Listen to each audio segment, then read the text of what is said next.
Hi, my name is Dave Andrews. Today I'm going to show you how to restore deleted video files on a computer. Let's go to our computer. I have on my desktop a file called Butterfly. If I open it up, you'll see it's a video of a butterfly. Now before I delete this, I'm going to show you the program that we need. We're going to use a program called Restoration. That's what's going to restore it after it's deleted. Let's open up our web browser. And the website we're going to go to is snapfiles.com. Scroll over a little bit.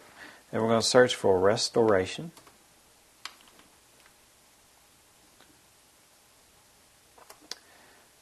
Now, it's usually going to be the first result. Just click on Restoration. It's a free program.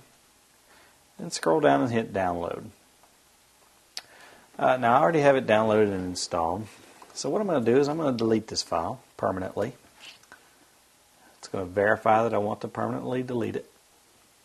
And then I'm going to run Restoration as an administrator to show you how you can get that file back.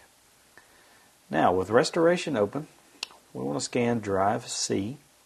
So with Drive C selected, we click the Search Deleted Files. And you'll see in this list we have butterfly.wmv. I'm going to select it. I'm going to click on Restore by Copying. And I'm going to copy this back to my desktop, and I'm going to click Save. Now the author of this software recommends that we save it to a different drive, but I'm just going to click Yes. And then here is our butterfly video restored from deletion. My name is Dave Andrews, and I've just showed you how to restore video files on a computer.